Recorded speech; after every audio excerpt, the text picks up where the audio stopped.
for joining us tonight. This is our final, last of 6 forums that we've held this year for the 5 city council positions and the 1 school board position that's been open. We're very glad you could join. We want to thank the Mercer Island Beach Club for opening the venue to host this as a public service to all of you. Welcome to members and welcome to guests. My name is Orna Samueli. I put these sessions together several years ago and have continued to do so in the public interest, as I find it very helpful to hear from both candidates that are running for a position, to hear both sides of to compare the views. I'd like to ask you to welcome the 2 candidates here tonight, Wendy Weiker and John Hanlon.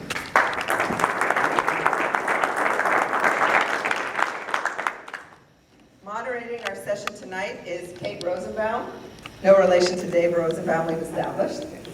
And timekeeper for the evening is Dave Vandenbosch. Kate will go over the rules of the forum. I just want to make sure that everybody's aware that the rules were distributed to the candidates in advance and they have agreed to the rules. Starting tonight's session will be Wendy Weiker, and she will be opening with her comments, and we'll proceed as Kate goes through. Please hold your applause to the end. And finally, Ira Appleman here is filming, and if you're uncomfortable with the filming, we ask you to leave, but we've made that available, and that will be available on Nextdoor for all to see.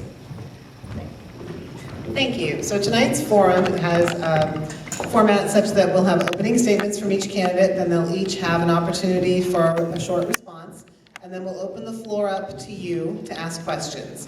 When we get to the question and answer time, I ask that you make a line over here, and I will pass you the microphone when it is your turn. I would like you to state your name and just the most brief amount of background material about yourself or your subject, and then ask your question. Please be succinct, because we want to get through as many questions as we can.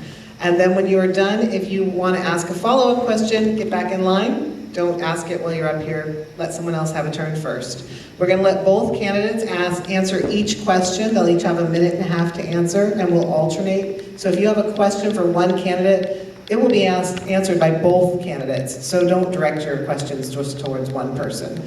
Direct it towards both of them, please. I'd like to ask you all to turn off your cell phones or put them on vibrate so that we don't have any interruptions. And we have a timekeeper who will be letting the candidates know their timing, but sometimes they're not paying attention to the timekeeper because they're actually answering the questions or speaking. And so if they go over and they don't notice that the timekeeper has given them the signal, then I will ring my little glass here and hopefully not be too disruptive either. So with that, we will start. Wendy, you won the coin toss. You get to go first. You have 3 minutes for an opening statement. 3 minutes, okay. Hello. Thank you, everybody, for being here tonight. You are at the last forum, and I know we're all on the countdown for this election season to be over. Thank you, Orna and Kate, for pulling this together. My name is Wendy Weiker. I see a lot of familiar faces in the room. I've been on your city council for 3.5 years. I served on your utility board before that. I've been a PTA mom. I've been supporting the band boosters. I've been a volunteer and a community member on this island for about 15 years. So I am running again because I can't seem to get enough of this unpaid, important public service work. I love the work, I love this community, and I bring my kind of systems thinking, collaborative approach to this work, and I'd love to have another 4 years to continue the work that we're doing for all the important, critical issues that our community is facing, and all the great opportunities before us. So a little bit about me. I'm also a working mom. I've worked at Puget Sun Energy for 11 years. I just did a job change 2 weeks ago, so this is my 15th hour of an 18-hour day because I got to go back and check email. I'm now working for Public Services, our former trash company. So I'm moving from one utility to another. That's also complicated, interconnected work with lots of different moving parts and operations and planning for the future. So my mindset in all of this work is listening, leading, learning, and trying to do the best we can at work in our communities to solve the problems that we all face in all the different areas that we do. And I'm here today because 4 years ago, a friend of mine encouraged me to run for City Council. He thought my skills, experience, and personality would be helpful at City Hall. When I asked him what I needed to do to be successful, he said, be brave, speak up, and listen with an open mind. And I think of all the different groups that I see represented here, I think you know I come and I listen and I learn and I do my homework and I try to make the best decisions I can. We are facing a ton of issues, as you've all heard in the previous forum, as you've seen on Nextdoor, as you've seen on the city's website, as many of you have come to city council. We have land use issues, we have transportation issues. We are in the middle of a growing region. There are about 1.8 million more people expected to come to our three-county area in the next 20 years. We are smack dab in the middle of that between Seattle and Bellevue, and all of us leave this island to go to work, to climb our mountains, to visit our friends off island, and vice versa. Those people come here. We have to work together, we have to work with our regional partners, and we have to make sure we can maintain our quality of life and also sustain our environment for generations to come. So thank you for being here. I look forward to hearing your questions later.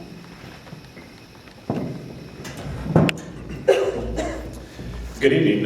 Thank you, Orna and Kate, for organizing tonight's event. Really appreciate it. I think it's important for this community to hear from the candidates and inform their opinions based on comments here. My name is John Hanlon, and I am running for position 3 on Mercer Island City Council. I'm asking for your vote. I'm running for City Council to help protect the things that make the community what it is. My wife and I and our 4 children moved here over 8 years ago. We have 4 children, a 12-year-old at IMS, a 9-year-old at the Lake Ridge 3rd grade, and twin 4-year-olds at St. Monica Preschool. We moved here for the schools, the parks, the safety, and the regional access. And most importantly, the overall sense of community when we would come visit. And my wife was a big fan of the thrift store. Since moving here, I've been involved in the community. First, stopping tolls on I-90 when we, shortly after we moved here, learned that that was going to potentially be a thing, and we're told it was a foregone conclusion, and luckily there was enough of a grassroots effort from the community to put an end to that. Since then, I've been involved in the 2014 successful school bond. That bond bore a lot of similarities to the Prop 1 series of events where the ask was too large and not specific, and we missed an opportunity and came back with a bond that was actually right-sized for the community and could be sold. Since then, I've also been on the YFS advisory board and involved in other activities around the community. We graduated from Purdue University. And I also recently completed an online micromasters in supply chain management from MIT's online program. In my professional career of over 20 years, I work in aviation and technology, and mostly on topics that are related to life safety and mission critical systems. On the council, I will focus on the priorities that I hear when talking to Islanders. This is public safety, efficient, effective government. I will fund the police, fire, and school counselors first. Further, on public safety, I stand in staunch opposition to Sound Transit and Metro's desire to build a depot on Mercer Island. Bringing over 14,000 people on the island each day is going to have a devastating impact to the community and our businesses. On the matter of city management, I'll work to introduce basic operations improvements, and we will need to establish economic development to make sure our businesses are sustainable. Thank you very much, and I appreciate your time tonight. Wendy, you have the floor for 1 minute.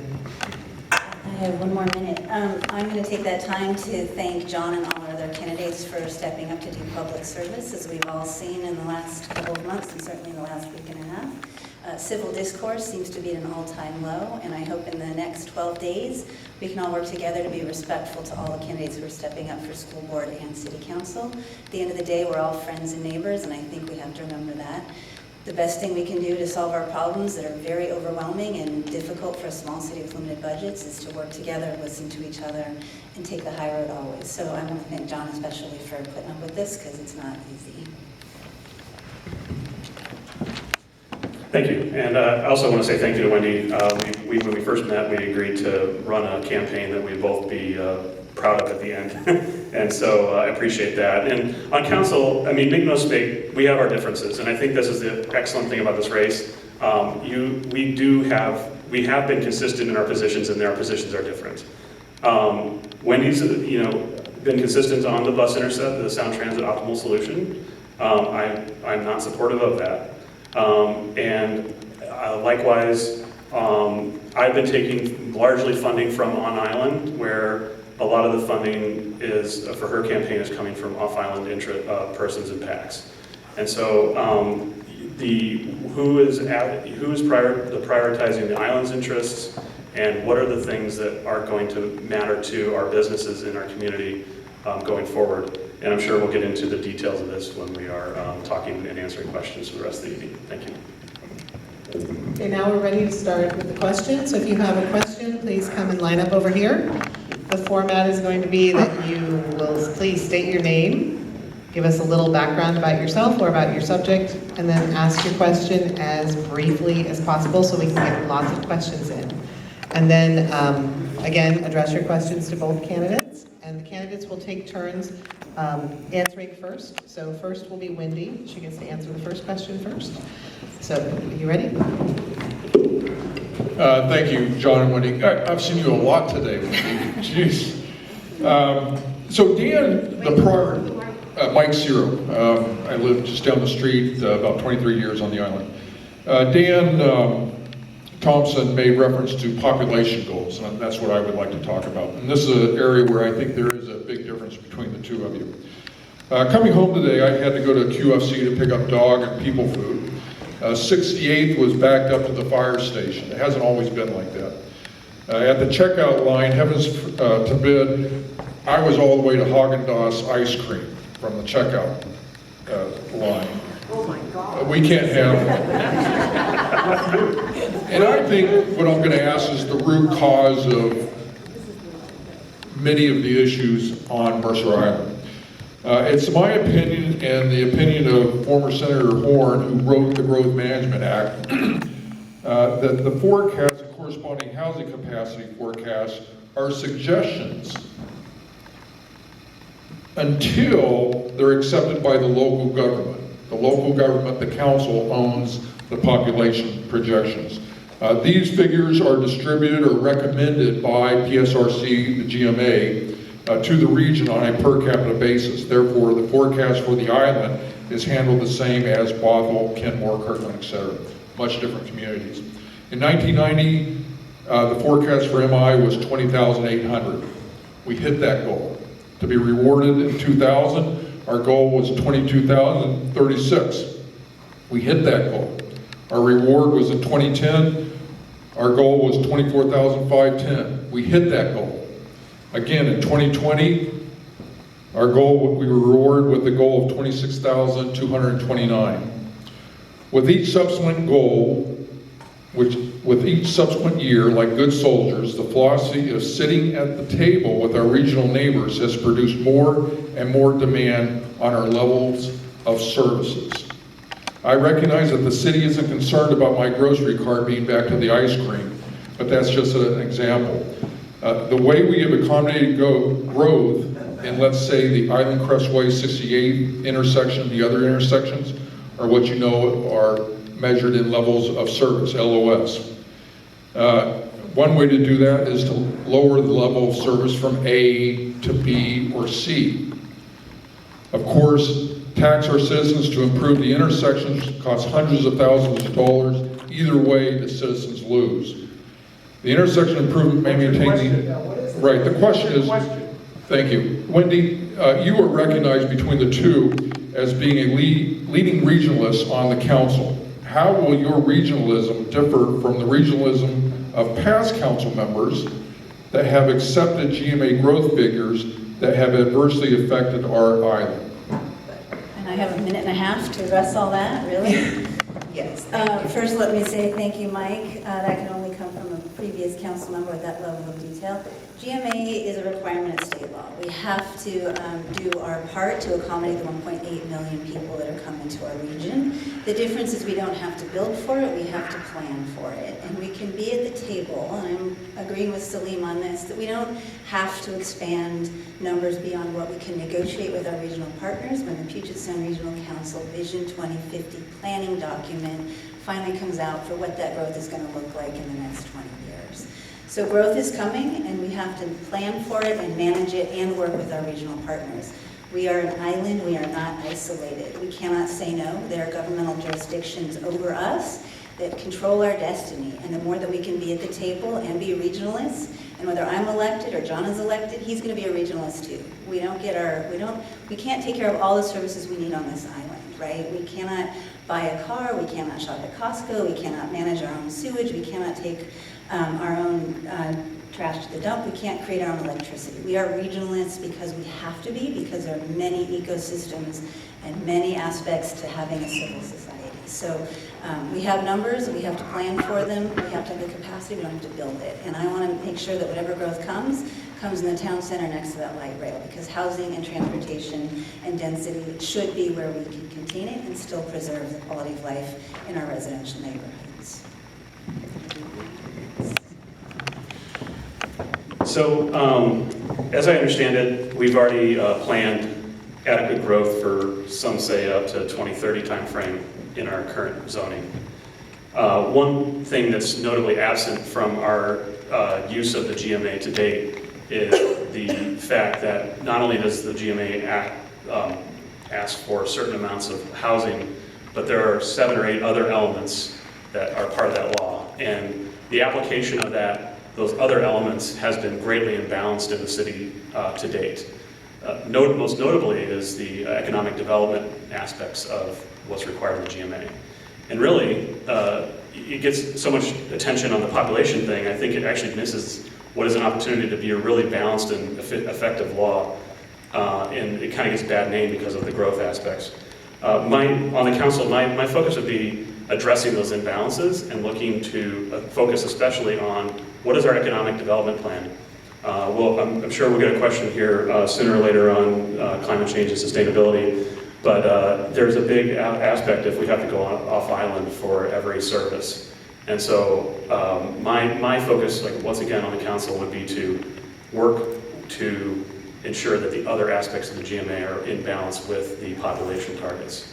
That includes school and infrastructure funding as well. Thank you. Thank you, Jim. My name is Ryan Relfs, and I live in the Mercerwood neighborhood. The French American School has purchased a number of single-family homes in Mercerwood, and my neighborhood was a little confused by these purchases because we didn't know how the organization could build a school on the lots that they owned. The organization successfully lobbied the school for a rezone of these purchased lots and tried to develop their property into a larger school. The policy seems to be faltering, but the ambitions of the school still remain, and they might successfully seek in getting a special development accommodation on these properties. It's safe to assume that one of you will be reached out to by the French American School or any other community organization that seeks special development considerations. My question to you is not a hypothetical one, it's a real one. What would you say to an organization that's sought special consideration to develop their properties outside the current development regulations that govern those properties? Well, first and foremost, I think that the CFZ concept was ill-conceived. While I greatly value the J, my kids have all played basketball there, and it was our top 2 for our preschool choice. And I haven't had much interaction with the French American School, to be honest, but regardless, as a member of this club, when I was shocked at what was being proposed, having this be on the opposite end of the island and not asking for anything of how those requirements would be levied on not only this facility, but every other community organization on the island. And the intensification and development that was also being proposed, I thought was just completely ill-conceived. I think we need to look for how do we allow the existing development code, all these places exist today under conditional use permits, and I think we need to take them in a case-by-case basis. It's an island. We're not adding any real estate here unless we have some conquest objectives for going down, landfilling into Brenton. But so we really need to be able to take these on a case-by-case and ensure that we don't allow ill-fit zoning to become a thing that can be applied elsewhere, where like a place like this that's in the middle of a low-density area. Okay, Okay, so yes, the CFZ was a fail, and the property owners came forward to the city staff and asked them what they could do to think about how to redevelop their properties, right? And instead of doing a conditional use permit in a residential zone, staff and the applicants were trying to figure out how to actually get some land use rules and regulations and designations that reflected the actual use that was there, right? The J, the school, the temple are not residential uses in a residential zone. So the city asked for them to work with the city. It didn't work. The Planning Commission kept changing the ideas and the concepts and the research time and time again, and the Planning Commission meeting I went to was the third one, and they spent several hours just trying to figure out amongst themselves what they were even talking about. So I agree that was a fail, and guess what? The council stopped the process because we saw that it was too complicated, it wasn't actually meeting the objectives, and the regulations weren't in alignment with the intent of creating the zone in the first place. So I'm happy to say that we tried it failed, and we stopped the process. So I think you'll see those applicants trying to come up with a conditional use permit in a residential zone. Hopefully we can get the improvements that we wanted around traffic flow and safety, especially in the north end, because that's one of our key on and off ramps. And the whole intent was to kind of go bigger than a CUP in a residential code to address those larger impacts in not just that neighborhood, but for the streets and areas beyond that immediate vicinity. So it was a fail, we learned, I think we'll start again. Good stop. Oh, I get to. Tracy. Hi, my name is Tracy Grambois. I have 2 small children. I would like to know both of your personal philosophies on guns, and how you as a city council member can make our island safer, knowing that the city council cannot pass any legislation on guns. And I would also like for you to address, I believe you've been endorsed by Alliance for Gun Safety. I would like for you both to address what this organization is doing, how they can actually make Mercer Island safer, and their track record for what they've done, and if they've actually been effective. Thank you for that question. I am not a gun enthusiast. I don't have guns in my homes. I respect the right of people to have guns. I don't want to have guns in my house. And I would like to know if there are guns in the house where my kids might be visiting. It is a federal and state rule. What the city council can do is work with our school district and our communities to make sure that we are safe and that gun laws and background checks are taken seriously, and that any guns that we have are legally in people's possessions and not going to put our people at harm. I don't want any tragedy to happen in this community with gun violence. Thank you. I'm deeply concerned about the increased bus service proposed under the Sound Transit optimal configuration. Just in the past weeks, we've seen 2 shootings and at least 1 stabbing in their facility, the Sound Transit facilities. This is in addition to increased reports of sexual assault on the buses. Before the most recent events, Sound Transit included an over 30% increase in security. And the following, in the wake of the violence that's recently occurred, their answer was more security for at least the next couple weeks. As it stands, Mercer Island will bear the brunt of the policing of the light rail and bus integration and have specific impacts beyond just what's near the station. Police Chief Holmes has stated that his concerns about the strain on the department will face depending on the passenger volumes, and concerns have been exacerbated because we haven't actually done the environmental reviews required under state law as a city to understand even how many people will be here, when will they be here, and by what means. And so in order to, on the city council, in order to protect and maintain safety on the island, we need to know these important things. These are major changes to our community, and they have very relevant impacts here, right now, that the city council can address. Downtown at Mercer Island is currently viewed as safe and family friendly. If we lose that character, it will be very hard to regain. Further, losing that image will put additional strain on our business community. Thank you.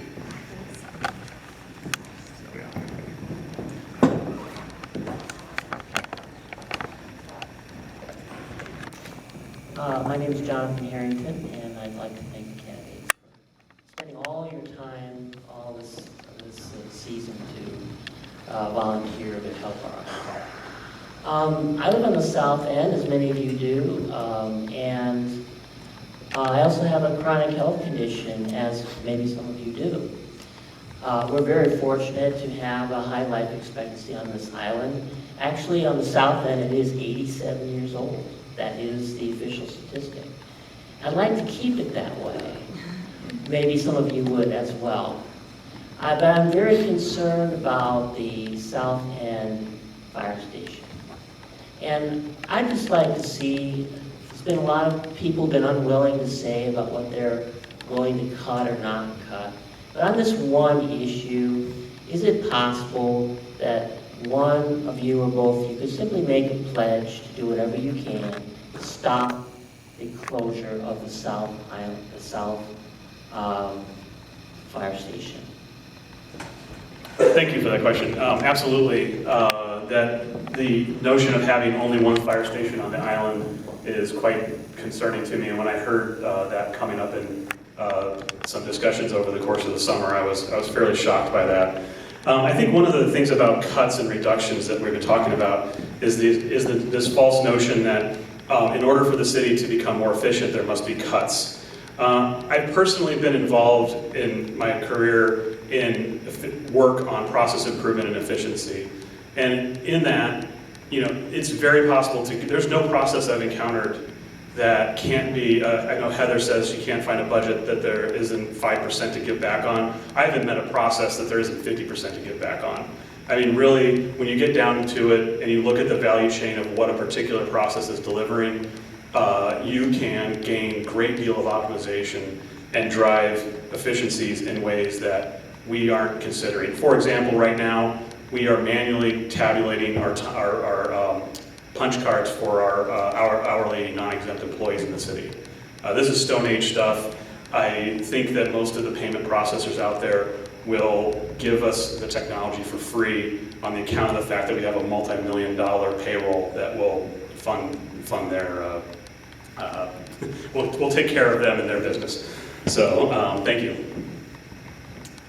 For me, public safety is number one. I've worked at organizations where the motto is everyone goes home today.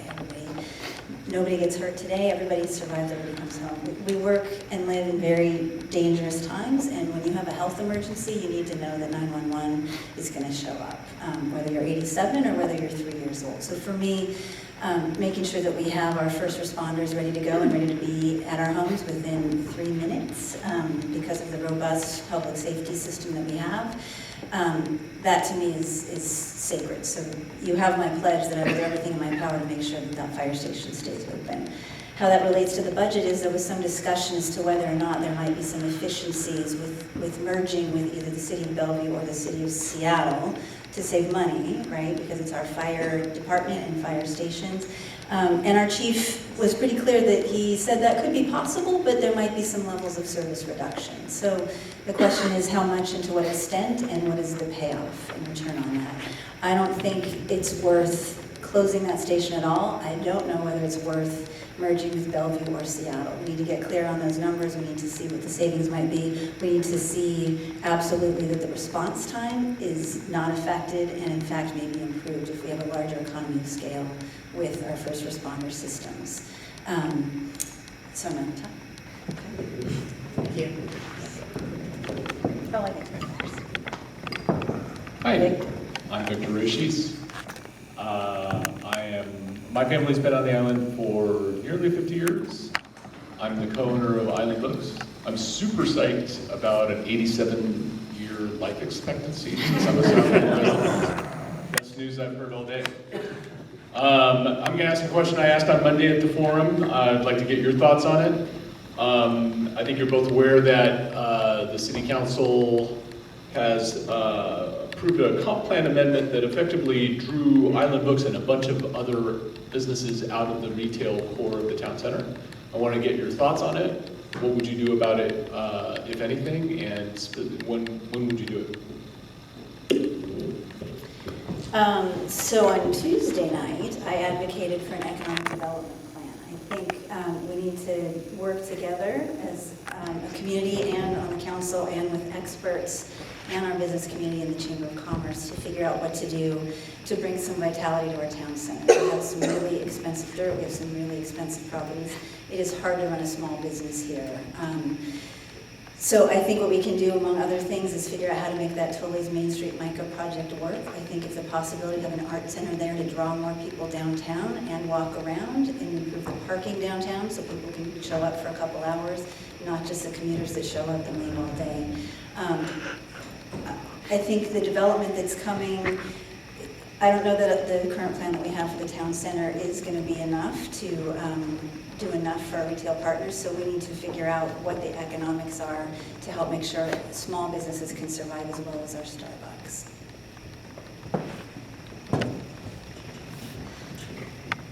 So on this matter, I would just, like Dan Thompson, support opening up the town center comp plan. I think there's some, we've seen the fruits of the current plan and find what we were wanting in a number of areas.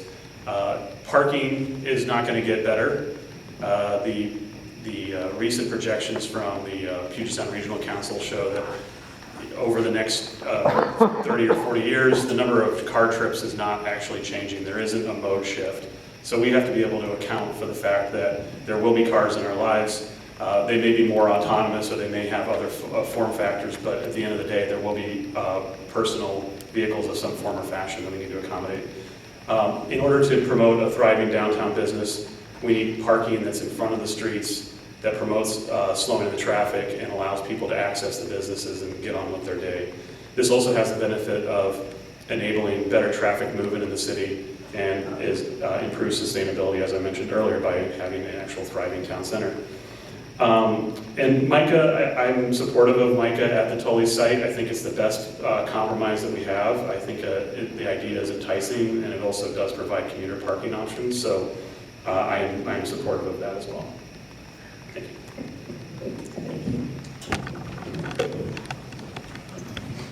Hi, I'm Liz Friedman. I've been a resident for 15 years. And thank you both for running and for agreeing to do so in a respectful way. That is very refreshing and warm, so thank you. My question may conflate a couple issues, I acknowledge. But I can't imagine it's very easy to be an employee of the city of Mercer Island these days. And when we hear talk about budget efficiency and budget cuts, but we also know the cost of employment and the cost of hiring people is increasing 8% a year or so, I think were the numbers I heard. I wonder, how can we create an environment to make Mercer Island a desirable and actually a delightful place to work, both from a budgetary standpoint and any other inputs you may offer? Excellent. I just realized I'm down first for this one. So thank you for the question. I think one of the opportunities you have here is when we improve processes, we free up those people to do things that are more value added and ultimately improve the quality and service delivery for what the city's doing. So I think I've never seen a situation where we actually did an improvement and then cut the staff. We redeployed them into more productive endeavors, things that were always on the backlog that never got done. And that's been historically very rewarding for the people involved. And I think there's other areas where we can trim, and it's not headcount related. We have, spending on things like signs that cost $25,000. We got a $25,000 grant, and we booked $25,000. We didn't actually book any charges, but we actually spent $25,000 in city labor. So taking those items out of the budget are reductions. The other aspect is when we can look for grants and other opportunities to help fund the programs, and so we can reduce cost and at the same time continue to maintain high service. So I think for the city, if we're able to actually improve our processes and service delivery, then the citizens are going to be much more recognize that the city is doing the things that they need to get done and be much more willing and give them a better day. I mean, if you're coming in and expecting a bad experience of the city versus a good experience of the city, that interaction is going to be much more positive when we have an effective service from the city. Okay, yes, city staff, that was the question. no kidding, morale is low. We've lost a lot of good employees. We have 4 senior positions that are now held by interim folks. So I think the number 1 priority of the next council is going to be to get our internal house in order. We need to get a city manager seated who can bring some efficiencies into our systems and look at new ways of delivering the service that we already have. Dave mentioned previously that we have 4 internal assessments going. The new city manager is going to look at those results and figure out how best to reorganize internally to bring back some of the services that were cut. And I think most importantly, figure out how to work internally as a staff with the council and in our community so we can have some more community engagement, some civil dialogue. I think we've lost a lot of people because there was uncertainty after Prop 1 failed. I think there was some uncertainty about how this community is going to treat our staff. There have been a lot of negative comments directed at staff in public meetings, on social media, in email, for goodness sake, that they get CC'd on. So I think, again, bringing back some civil discourse and some respect to the professionalism of our public servants is something we can do in our community with how we engage with our staff, as well as what our city leadership can do once we finally have some permanent people in those senior positions. We're kind of going to be in a rebuilding stage with a new council, with new city staff, and with how we as a community are going to come together with those new staff and each other after this election. So I'm looking forward to that. Thank you. We've got time for a few more questions. Hi, Wendy. Hi, Rob. Thank you both for running. My question, my name is Rob Russell. My question has to do with parking in the north end of the island. Unlike Mike, I like to come to the south end to shop because I can find parking.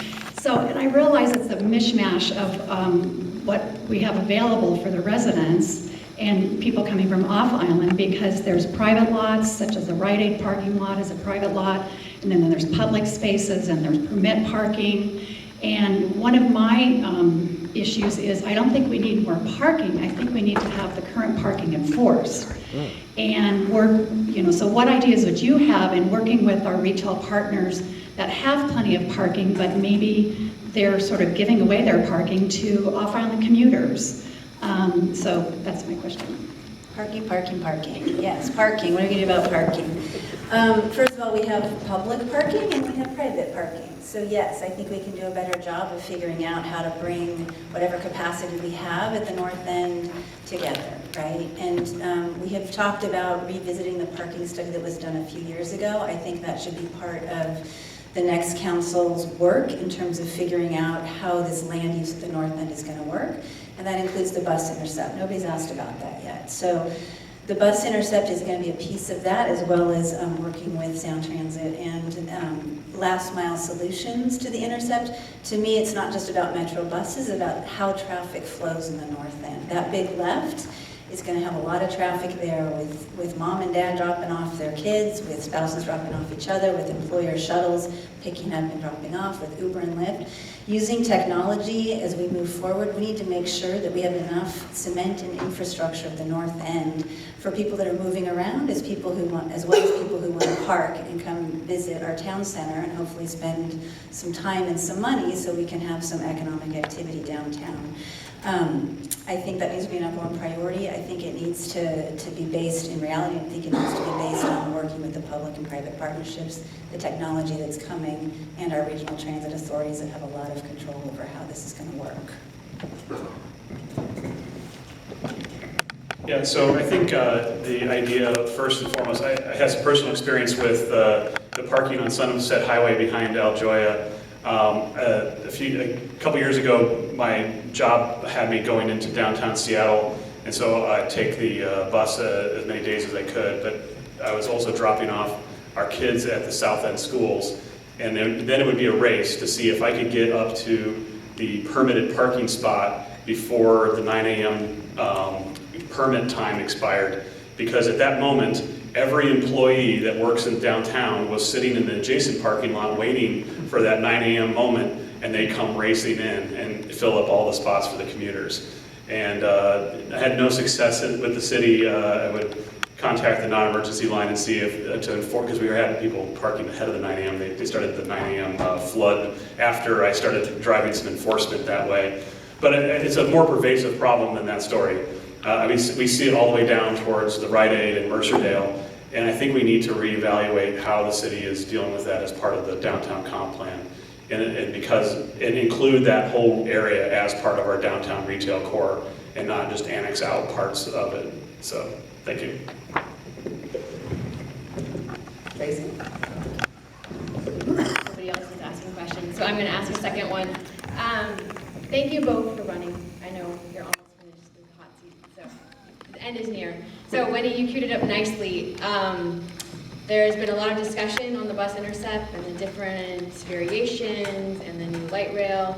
So I'd like to know what you envision and what you see there. So my vision is one where we are able to hold to the settlement agreement that was reached after we had a lawsuit exchange with Sound Transit. That protects us from having people cross from the north side of North Mercer Way to catch a bus and potentially becoming targets of cars as people hurry off to work. And that's an extremely unsafe situation that would be set up if we were dropping on the north side. I also think we need to revisit the opportunity to open up the Island Crest HOV ramp to SOV. That was a unfortunate, I don't know if it was a decision or lack of a decision that drove us to walk away from what were at least 4 options to enable that going forward. That drives an unnecessary amount of traffic through the quote-unquote big left. And if we want to ensure that there's a good integration in the transit settlement flow, we need to address that additional car traffic. Aside from that, I want to see us work with Sound Transit. If their numbers change from what's in the agreement, if they come to us, then we have to follow the amendment process. That's a full environmental review, and at that time we can discuss specific mitigations that are required if we get to that point. Thank you.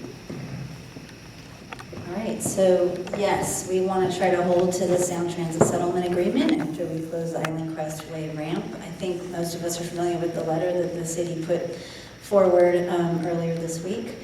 My vision for that intercept is to make sure that we have